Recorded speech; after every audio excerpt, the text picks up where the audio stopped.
The loss of a child can be considered one of the most painful experiences a person can face. Lennon Grant-Andrews is the founder of Touched by Thais, an organization focused on providing support for parents, particularly mothers, who have lost babies, which is not necessarily something that receives a lot of attention in our society. Now, she has a stated mandate of creating linkages and networks for those with a shared passion for supporting families of lost babies. We welcome her now, and thank you so much for joining us, Lennon. Thank you very much, Mr. Rastan, for having me here today. Definitely our pleasure. But let me know, please, what are some of the factors leading you to form an organization like Touched by Thais? Well, I lost my baby, well, our baby, my husband and I, in 2017. And at the time, I really felt as if I was the only person in the entire world, and especially in Trinidad and Tobago, who was experiencing this loss. And it wasn't until I went onto social media and I realized that, the hospitals will be giving out some package or something to acknowledge the baby's loss. And then I started to realize, well, that's not happening here. And I wasn't noticing or hearing anything happening.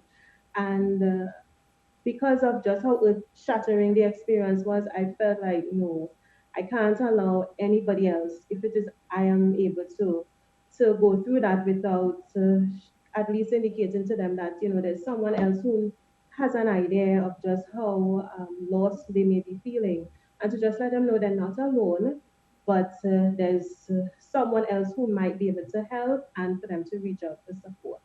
So that essentially was what led me to do it, not wanting anybody else to feel that way. Now, and I want to get a little idea of some of the, I guess, offerings or services that you get from Touched by Thais. But before we get into that, though, what are some of the causes of this type of tragedy? Because sometimes we hear something like SIDS, sudden infant death syndrome, but other than that, what are some of the causes? Well, pregnancy and infant loss is a broad name that's generally used to that speaks to loss between from the time of conception right up until the child is up to the age of 1. So once there's a death during that period of time, the general term is pregnancy and infant loss. But SID speaks to when the child is born and then the child dies. Um, when I lost my baby Thais, he was only 23 weeks old. So in Trinidad and Tobago, that's still referred to as a miscarriage. If it's older, the child is older than that and it's born, um, there's a stillbirth, then the child is referred to that way. And if the child dies sometime after birth, then it's a neonatal loss. All right, and we want to move directly into some of the offerings or some of the contributions that Touched by Thais, the organization, makes in terms of saying, okay, well, this is something that I can contact Touched by Thais for. Well, it's really an initiative, and it started in that I linked with the hospital in Tobago at present, where I donate boxes. I call them angel boxes. And in these boxes, I provide, usually there may be like a soft toy, like a teddy bear, souvenir blankets, there may be a pillow. Usually there'll be like forget me not seeds so that you can plant in the baby's memory. There's usually a candle because a candle usually represents a lot to many of us in that it's a way for you to focus on the loss as well as to release your the feelings that you're having. So I usually encourage persons to light a candle in the baby's memory. So those are some of the things the box would usually have, and it is usually tissue because you will cry. I have not yet met a mommy who's not cried because as a result of this loss. Now, hearing this from you, Lennon, makes me want to go even further and ask, how do you necessarily approach someone in a situation like this? I mean, because everybody is different, but at the same time, I can see a position where, okay, I don't know how to approach this person, so I'm afraid to say this. Will this be a trigger? Will that be a trigger? What What are some of the, should I call them do's and don'ts? Well, in Trinidad and Tobago, really and truly, we need a lot more education in terms of what the do's and don'ts are when you're approaching a lost family.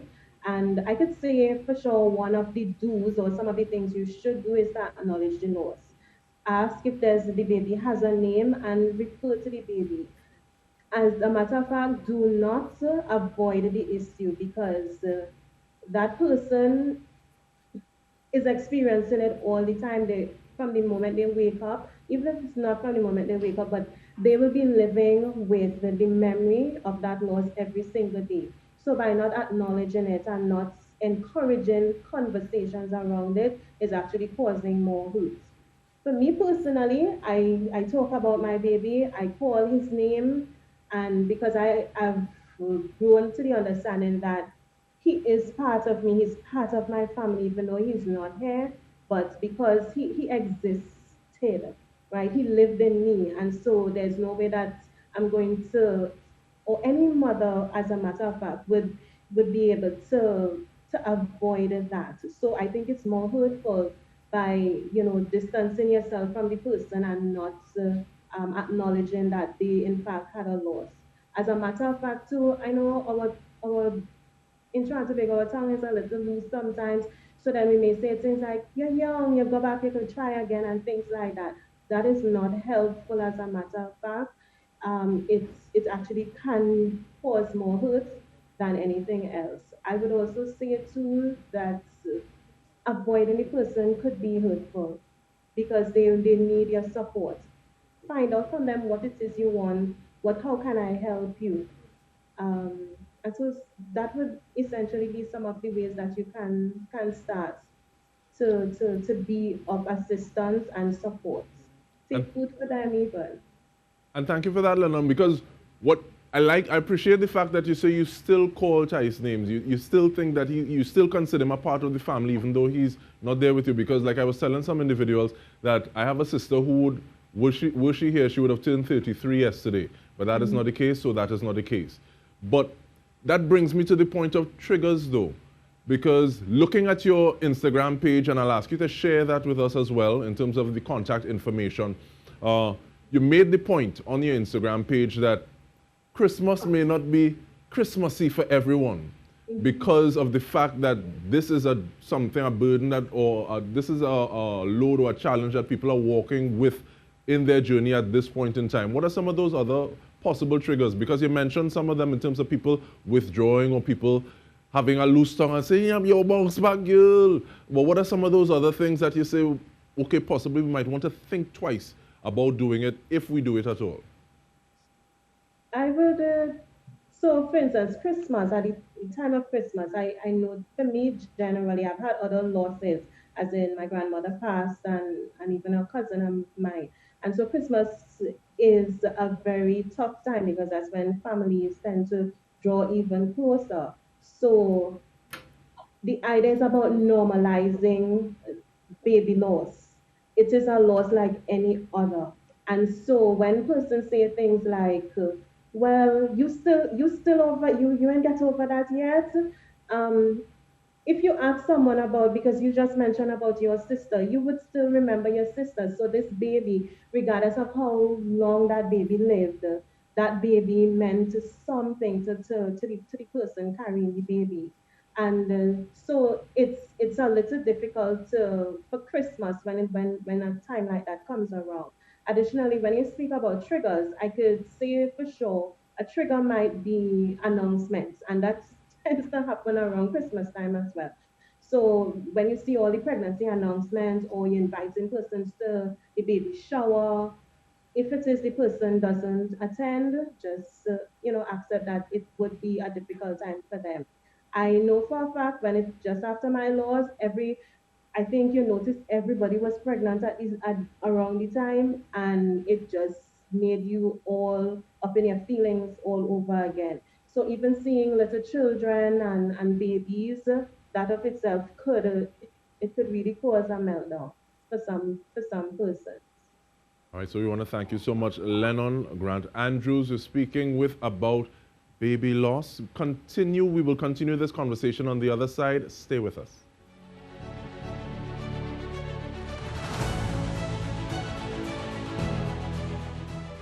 Welcome back. We are speaking with Lennon Grant-Andrews. We're speaking about moving past, or not necessarily moving past, but having to deal with the loss of an infant in your life. And before we continue, please, Thais, give me the information. How do we contact Touched by Thais Lennon in terms of saying, okay, well, possibly I can get some information or on one of those angel boxes? How do we do that? We have an Instagram account. It's Touched by Thais. All right. So please go ahead. And what was the handle? Touched by Thais. TOUCHEDBYTHAIS. All right. Thank you. And moving forward, support groups for lost families. Do you see a big need? Or is this something that we can just do a little more of? Where are we at where it comes to support groups for individuals like this? Indeed, there is a great need for that in Trinidad and even in Tobago, because at present, as far as I'm aware, there's only one organization offering support, and that's the Mama Toto. Besides that, other lost mummies that I've spoken with, they would usually get support through other international organizations. Especially now, it's far easier to do it because they have virtual support groups. So that is actually one of the areas that Touched by Thais is trying to link with other stakeholders, in particular the RHAs, the Tobago Regional Health Authority, Ports in Tobago, to have a support group set up for lost parents, in particular mothers. Now, we spoke about triggers and we spoke about some of the factors leading to a tragedy like this. And I think there were some hints, but is there stigma attached to this type of loss in your view, Lennon? Because yes, you said you're young, you go bounce back. I can also see someone saying, look at them. Have you come across people dealing with stigma because they have lost an infant? Yes, there is stigma, and in addition to stigma, there's a lot of shame as well. Baby loss collides with so many other social issues, mental health, because you could really lose your mind. It's such an emotional time that you may really need that emotional support, and not many persons are encouraged or believe that they should turn to therapy and those sorts of avenues. So there is the stigma from that perspective as well. Additionally, if it is you are trying and you've had recurrent miscarriages, that of itself can be an issue as well, because then even in terms of your relationship with your husband or your partner, there is that added pressure on yourself, maybe from in-laws and friends, etc., that you're not yet able to start a family or you're having difficulties to do that.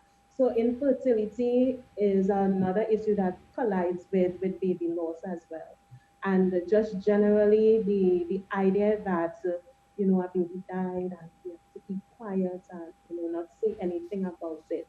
Um, we don't know where it is it started that you should keep quiet about it, but it appears that it's learned, because I too was quiet about it and thought that is something you try to not to dwell on, and until I realized that it was causing more pain to keep silent about something that you wanted to scream out about and say, no, this isn't right, something is wrong here, because my child was important and is a part of me and will always be.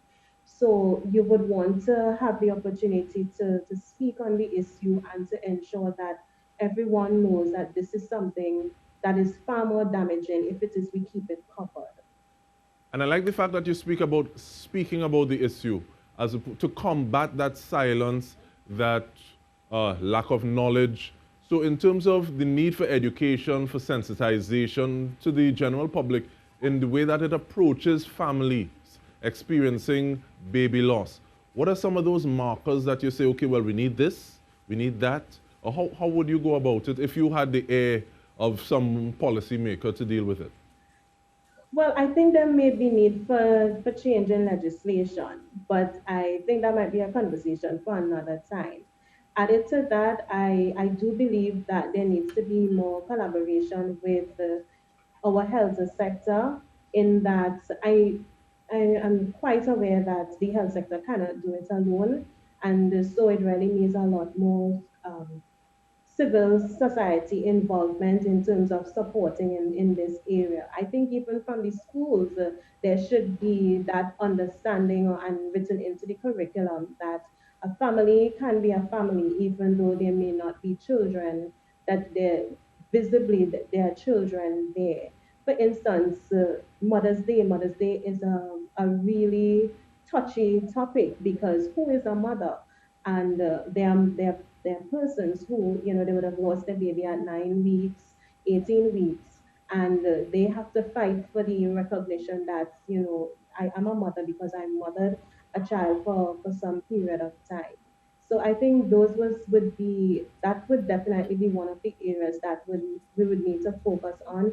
There will also be the need for more collaboration in terms of the hospitals, because I could tell you for a fact, because I know this, that the way that the hospital is set up, and I'm speaking, and my focus will have to be the Tobago Regional Health Authority and the Scarborough Hospital in particular, because that's where I live and that's where my experience is. That the way it is set up, if it is you have a loss before 24 weeks, you do not go to the maternity ward. You are kept on another ward called the surgical ward in a section called gynecology. And so while you are tended to by nurses, the nurses are not midwives. And so the care can many times be a little different. As a matter of fact, even if it is you do have the loss, maybe the child is stillborn and the child is, you deliver the baby on the maternity ward, there still needs to be a little bit more sensitivity in terms of, hearing babies crying, mothers tending to their babies, and your arms are empty. So even in terms of the physical structure, that of itself it needs some work, and I think with lobbying, some of these things can be addressed. And you're raising some ideas of nuances that I didn't think about, and I want to thank you for that. But with regard to public gestures of support, in 2020 there was a wave of light, and we have a minute more. So give me an idea what wave of light was about, please, Lennon. Wave of Light is it's observed internationally on Pregnancy and Infant Loss Day, which is the 15th of October every year. And in Tobago, for the first time, we hosted one. I joined up with Makita Gray and the Tobago Regional Health Authority, and we hosted a Wave of Light. So that's where we lit candles in memory of all lost babies, and what usually happens is that you light the candle at 7 p.m. in every time zone. So it's almost like the Mexican wave. So then as in the lights is lit 7 o'clock in Trinidad and Tobago, and our region it's extinguished somewhere else. So there's almost like a visually there's this wave that happens with lights coming on in memory of babies that would have passed. That's a beautiful gesture. And Lennon, I want to thank you, honor you for the work that you're doing and continue to do. Lennon Grant-Andrews, founder of Touched by Thais. And we also want to thank you for tuning in to the program this evening on behalf of the entire news team. I'm DK Roster. Thank you for joining us. Have a good evening.